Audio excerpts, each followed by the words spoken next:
Hey everyone! So I'm making a new video today teaching you how to make a herbal infused oil, and I'm going to use lavender, but there are many other herbs that you can use to infuse into your oil. I'll talk a little bit more about that now. So what is an infused oil? An infused oil is a standard medicinal preparation in which an oil, such as this, which is sweet almond oil, is infused with the herb, a herb or multiple herbs.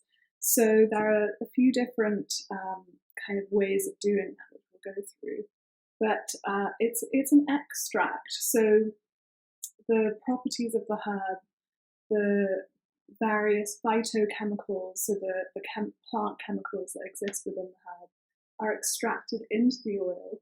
And then usually infused oils are used in topical applications, meaning on the skin. So you probably have heard of a few like St. John's wort oil or calendula balm, which is made from calendula infused oil. So they're particularly good for skin treatment, treatment of skin disorders, wounds, burns, bruises, things like that. Because the oil creates a kind of film over the skin and essentially sort of holds the properties of the herb, the extracted properties of the herb, right onto the skin. It holds them there for longer than it would if it was, say, an alcohol or a water extract, which would just evaporate off the skin. So that's what they're kind of used for. There's a note here that says, infused oils are not essential oils. So you might have used essential oils for yourself or in your practice before. These are not the same as infused oils. So an infused oil is when you take a carrier oil, such as sweet almond oil or olive oil, or you can use any oil really, depending, they have their own properties, so they come from plants. So you kind of tailor it to whatever you're making. And you're kind of mincing up the plant and you're allowing it to sit in the oil with a gentle heat source which extracts its properties into the oil, then you strain off the plant. An essential oil is the actual oil that is contained within a plant. So, for example, I've got some rosemary essential oil here. That is a little bottle filled with oil that used to be contained in a rosemary plant as volatile oils. That's what they're known as, and aromatic plants have very high levels of volatile oils. So the plants that, like I've got some lavender here, I can smell it. That's because the volatile oils are kind of going into the air around it. So that's the difference. The way that essential oils are made is usually by a process of steam distillation. So lots of the plant is gathered, then they boil up water with that plant. The steam is kind of captured, and then what you'll have is a watery kind of substance called a hydrosol, which is also infused with some of the watery phytochemicals that are in rosemary. And then on top of that, if you make enough of this, you'll have a very small layer of essential oil, which is directly taken from the plant itself.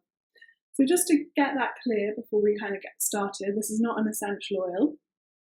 Some essential oils, all essential oils are much stronger than infused oils. You're going to be producing something a lot gentler. You can use any infused oil on your skin, on your face, maybe not mustard oil if you were to make mustard seed oil, but whereas most essential oils are safe to use on the skin, but in very small quantities or diluted. So just to be clear about that, that's what we're doing here. So today, as I said, I'm going to use some lavender that I've picked from my garden and dried, but there are many other oils, many other herbs that you can use in this exact same process. So I'm giving you just like a kind of template that you can then tweak and kind of amend to suit your needs and your purposes and your patient's purposes. So some other herbs that work really well in infused oils and are used regularly by many herbalists are calendula or marigold oil, comfrey oil, arnica oil, also very commonly made into a salve. Then you've got lavender oil, which is a wonderful, this is what we're going to be making, wonderful kind of soothing nervine massage oil that you can use to kind of calm down the nervous system. And then you've got very famous St. John's wort oil, which is bright red, even though the flowers of St. John's wort are yellow, but it has this, I think it's called hypericin or something along those lines, very red pigment, and that's the medicinal ingredient in it. So the oil extracts that and it becomes this very strong red colour. And that's why in some old recipes the infused oil is called the blood of St. John the Baptist. So we just call it St. John's wort oil now, but that's why it's so bright red. That's very well known for healing, its ability to heal burns. So minor burns, amazing for cooking burns, sunburn, things like that. Although, kind of disclaimer and side note, it does make the skin more photosensitive. So if you're planning on being out in the sun a lot, don't put it all over your body if you're already a bit sunburnt, because it might make it worse. Use something like aloe vera instead. So yeah, then mugwort oil is a lovely one. Rosemary oil, which is wonderful, scalp tonic and hair tonic. And then you've got the kind of more pungent oils, so garlic and mustard. And this also kind of bleeds into culinary oils, so you can infuse oil with, as I said, garlic, mustard, basil. You can just do anything. Rosemary oil, all of it is great. And then, as I said, so those are some of the herbs. You can make oil out of any herb. I would encourage you to just try whatever floats your boat, whatever you have growing in your garden. But then what also should be taken into consideration is which oil you're using to infuse it into. So today I'm going to use sweet almond oil. The reason why I've chosen sweet almond oil is because it's very neutral in smell. It's a light oil as well. So because I'm making something that's going to be more kind of massage oil, I don't want it to be too heavy. Whereas sometimes you actually want a heavy oil. For example, if you are making a salve which is going to treat things like bruises, you want that heavy oil to sit on the skin for longer. So because that's going to hold the herbal goodness against the bruise for longer. Whereas this is like a kind of, I want it to be a soothing kind of muscle relaxant, which isn't too greasy, so people can use it, before they go to bed to give themselves a little foot rub or something like that. So so that's why I chose that. Other oils that you can use, things like olive oil, sesame oil, what other ones? Sweet, apricot kernel oil, grapeseed oil. There's a lot of options, and each of those oils has their own properties. So choose whatever you fancy and whatever sort of works with the purpose of the medicine in mind.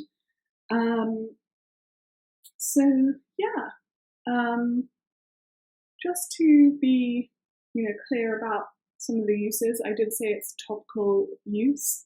Herbal oils shouldn't be applied to broken skin or wet skin conditions. For example, wet eczema. So there's two kinds of eczema. One of them is sort of wet, weeping skin condition. Because if you can imagine that creating an oil barrier over that will, not allow that to breathe and might cause things like infections. So just be wary. It's very good for things like pigmentation issues, dryness, bruises, all manner of things. But with the kind of more wet skin conditions, a cream would be better, which is more of an aqueous mixture. Okay, so the first part of this video, or the first phase of this process, is very simple, but this is a kind of added step. I learnt this from an American herbalist called Cami McBride, and in my experience, it actually makes for a much better herbal oil. But you can skip this step if you don't want to do it or you don't want to use alcohol. So what we're going to do essentially is to gather the dried herb. So I've got 60 grams of dried lavender here. And I'm going to pop them into a food processor or blender. And I'm going to blend it up.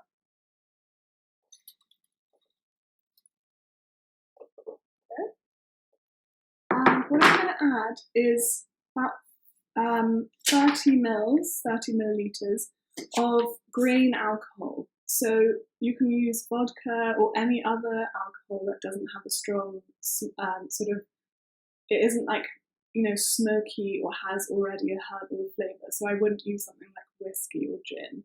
But you can use, like just a plain alcohol. So I'm just going to pour that over.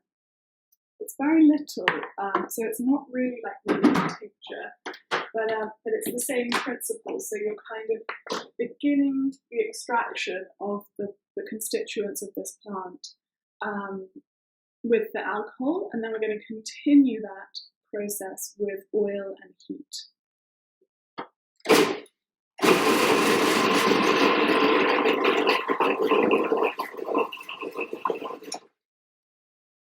Okay, so that's I'll just show you what that looks like.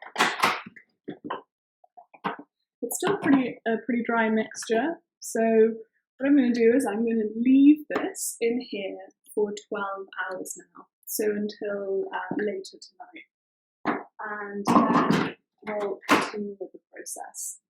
The reason why I'm blending it is to increase the surface area of the herb that's going to be exposed to both the alcohol and the oil, and therefore the maximizing the amount of the constituents that are getting extracted.